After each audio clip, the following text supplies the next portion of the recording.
ഹരേ കൃഷ്ണ. സർവം ശ്രീ രാധാകൃഷ്ണാർപ്പണമസ്തു. അധ്യായം 12 ഭക്തിയോഗം. ശ്ലോകം 8. മയ്യേവ മനാദസ്വ മയി ബുദ്ധിം നിവേശയ നിവസിഷ്യസി മയ്യേവ അദൗർധ്വം ന സംശയഃ. വിവർത്തനം. പരമദിവ്യോത്തമ പുരുഷനായ എന്നിൽ മനസ്സുറപ്പിച്ച് ബുദ്ധിയെ വ്യാപരിപ്പിക്കുക. അപ്രകാരം നീ എല്ലായ്പ്പോഴും എന്നിൽ തന്നെ വാഴും, സംശയമില്ല. ഭാവാർത്ഥം. ശ്രീകൃഷ്ണ ഭഗവാന്റെ സേവനത്തിൽ ഭക്തിപൂർവം മുഴുകിയിരിക്കുന്ന ഒരാൾക്ക് ഭഗവാനുമായി നേരിട്ടുള്ള ബന്ധമാണുള്ളത്. അതുകൊണ്ട് ആരംഭം മുതൽക്കേ അതീന്ദ്രിയമാണ് അയാളുടെ നില എന്നതിന് സംശയമില്ല. ഭക്തൻ ജീവിക്കുന്നത് ഭൗതിക തലത്തിലല്ല, കൃഷ്ണനിലാണ്. ഭഗവാന്റെ തിരുനാമത്തിനും ഭഗവാനും തമ്മിൽ വ്യത്യാസമില്ല. ഭക്തൻ ഹരേ കൃഷ്ണ കൃഷ്ണ കൃഷ്ണ ഹരേ ഹരേ ഹരേ രാമ രാമ രാമ ഹരേ ഹരേ എന്ന മഹാമന്ത്രം ഉച്ചരിക്കുമ്പോൾ ഭഗവാൻ കൃഷ്ണനും അദ്ദേഹത്തിൻ്റെ അന്തരംഗ ശക്തിയും ആ നാവിന്മേൽ നൃത്തമാടുകയാണ്. ഭക്തൻ കൃഷ്ണനായി നൈവേദ്യം അർപ്പിക്കുമ്പോൾ ഭഗവാൻ സ്വയം അത് ആസ്വദിക്കുന്നു. ആ ഉച്ഛിഷ്ടം ഭക്ഷിച്ചിട്ട് ഭക്തൻ കൃഷ്ണവത്കരിക്കപ്പെടുകയും ചെയ്യുന്നു. അത്തരം സേവന പ്രക്രിയയിൽ ഏർപ്പെടാത്തവർക്ക് ഇതെങ്ങനെ സംഭവിക്കുന്നുവെന്ന് മനസ്സിലാവുകയില്ല. എങ്കിലും ഭഗവത്ഗീതയും മറ്റു വൈദിക സാഹിത്യങ്ങളും ശുപാർശ ചെയ്യുന്ന പ്രക്രിയയാണിത്. ശ്ലോകം 9. അധചിത്തം സമാധാതും ന ശക്നോഷി മയി സ്ഥിരം അഭ്യാസയോഗേന തഥോ മാം ഇച്ഛാപ്തും ധനഞ്ജയ. വിവർത്തനം.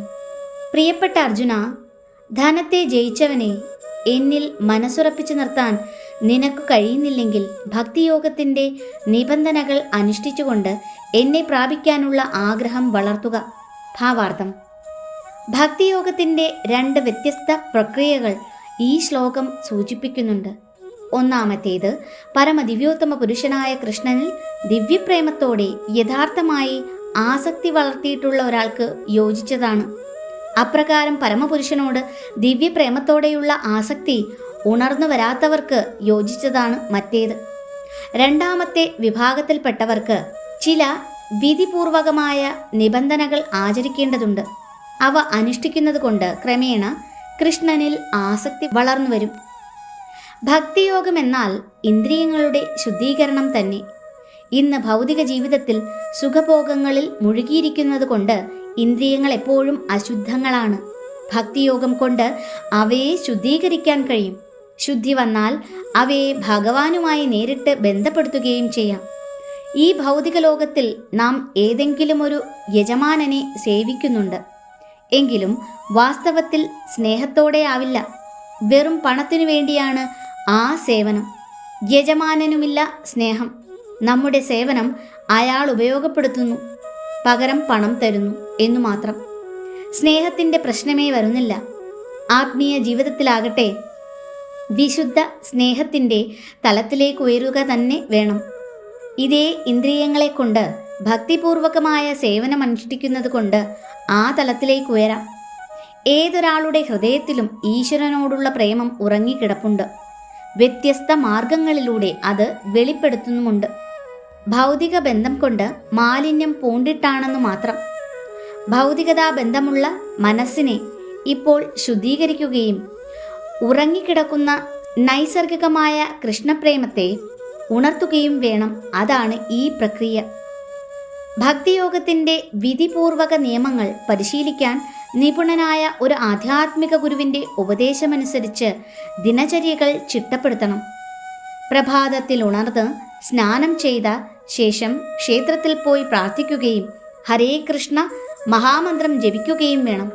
ഭഗവാന് അർപ്പിക്കാൻ വേണ്ടി പൂക്കൾ ശേഖരിക്കണം, നിവേദ്യം തയ്യാറാക്കണം, പ്രസാദം ഭക്ഷിക്കണം. ഇങ്ങനെ ഭക്തൻ തുടർന്ന് ചെയ്യുന്ന നിയമ നിബന്ധനകൾ പലതുമുണ്ട്.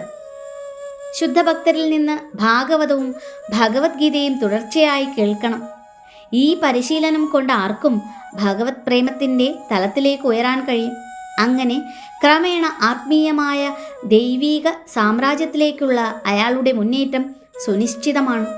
ഇങ്ങനെ ഒരാത്മീയ ആചാര്യൻ്റെ മേൽനോട്ടത്തിൽ വേണ്ടുന്ന നിയമ നിബന്ധനകളോടെ ചെയ്യുന്ന ഭക്തിയോഗ പരിശീലനം ആരെയും ഭഗവത് പ്രേമത്തിലേക്ക് എത്തിക്കും. ഹരേ കൃഷ്ണ. സർവം ശ്രീ രാധാകൃഷ്ണ അർപ്പണമസ്തു.